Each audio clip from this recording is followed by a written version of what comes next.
So welcome back to the channel. Today I'm going to look at the Plastic Soldier Company Battlegroup Pacific War supplement. Now I'm going to preface this, I've not actually played a game of the Battlegroup set of rules. I do have the core rules, I do have this. What I have found, in my opinion, give you the headlines, I really like this as a supplement. I recently was away on holiday and this was one of the books I took away to read and look at. So from an outsider looking in, I'm going to talk about why this is a great supplement and why I intend to pick up all the other supplements in the range. And at the moment it's quite extensive. It's Barbarossa, Blitzkrieg, Spring Awakening, which is Hungary 44 to 45, Kursk, Torch, Wacht am Rhein, Overlord Beyond the Beaches, Fall of the Reich, Tobruk, Market Garden, Overlord and Stalingrad. Now it is a big book. It is about 200 pages and it's really nicely set up throughout the book. A combination of art, and there's photographs both of models and real photographs as well. So for starters, it's a nice hardback book, which I love having collections of books on my bookcase, so it fits in there straight away. But let me take you on a journey, if you will, so we'll talk about what's in there. So for starters, it's again lovely art. For starters, let's talk about contents. Would be a good place to start. So you're going to get a combination of historical background, army lists, and this is aimed at the Pacific conflict 44 to 45. So we're looking at island campaigns versus Japanese, but also has a whole section on Burma and the Forgotten Front. So it's instantly, the background is great for any wargamer. I really enjoyed reading through this and finding out a lot of stuff about battles and island campaigns that I didn't know anything about. And it's full of nice little sidebars with lots of extra information in it as well. So if I flip forward, so I do have a new camera stand today, so this is my first video with it. So starting to get into it, you've got the special rules for Battleground. Like I say, I don't know what any of these special rules really mean in the game, but there's everything I'd expect to see there for the Japanese and for the Allies for the war.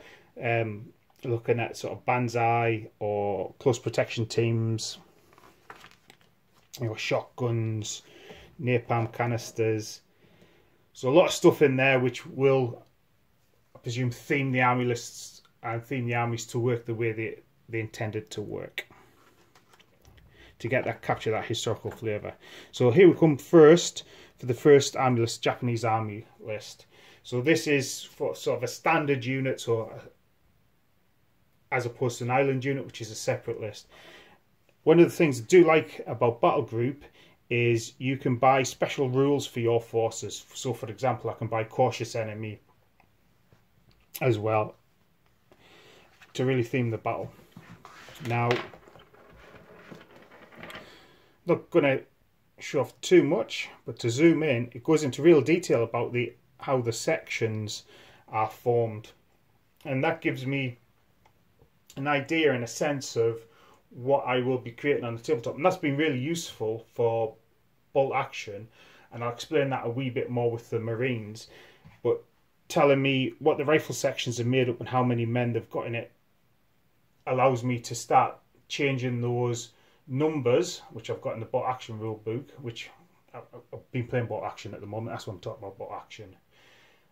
How that translates on the tabletop, I'll explain a bit more when we get to the Marines. Should be coming up soon. Also with the army list, before we get to the army list, you've got background on all the different vehicles and tanks and units and the formations of the individual units as well.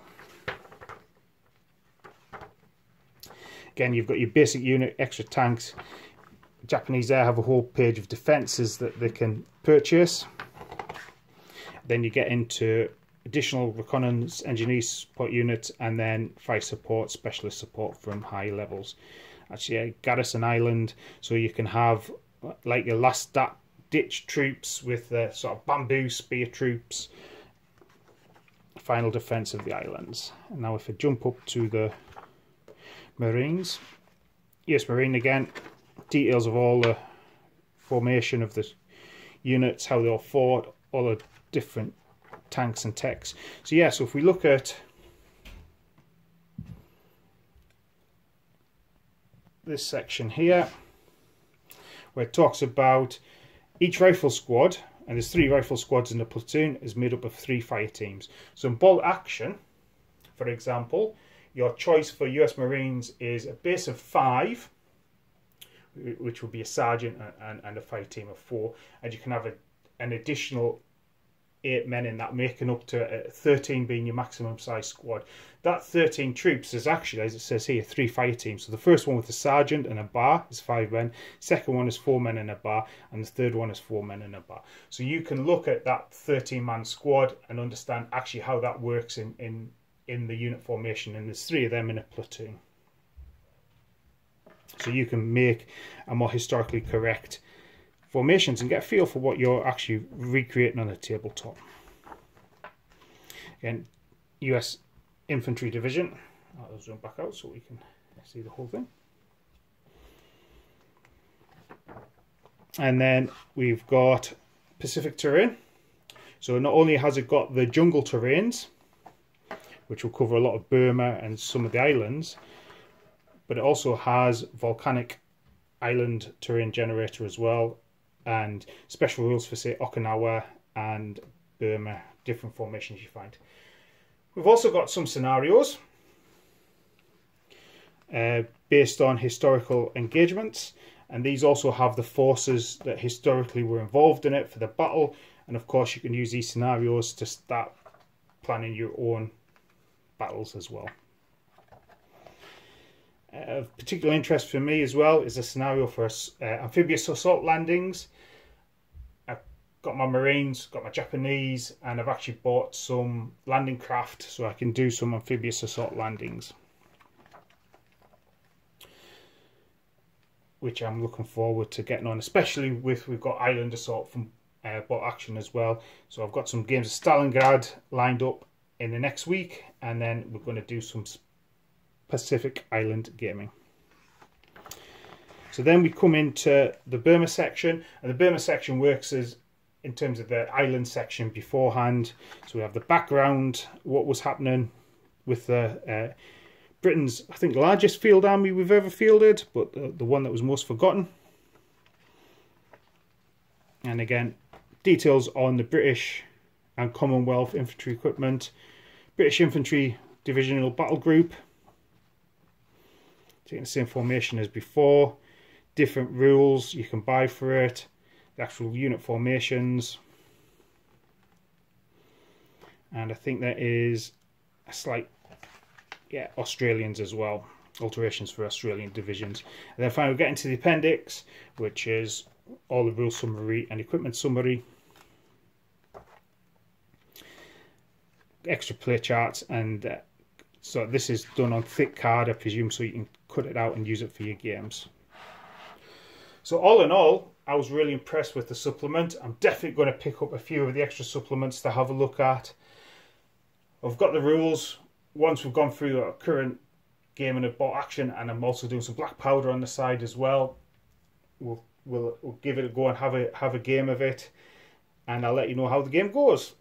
But yeah, in terms of supplements and sitting on my shelves, top notch. In fact, if I had only one minor quibble with it, and it's the same feedback I got from my geography A-level field work when I submitted my project, which was a retail characteristic study, whereas the examiner gave me the feedback whereas you didn't include enough maps. And certainly, especially at the start, when we're talking about the island campaign and jumping through the different islands, well, there's no maps in this. So maps can be available, and I'm more than capable of getting hold of some maps, but some maps for references when they're talking about which islands we're going for would have been great, and would have taken this from an A to an A-star book. But anyway, that's my thoughts on it. If you have played the Battleground set of rules, I'd love to hear your thoughts and opinions on it. Stick some info in the comments. Let me see what you think, and I look forward to chatting to you. Hope your wargaming's going great at the moment, and I'll catch you another day. Goodbye.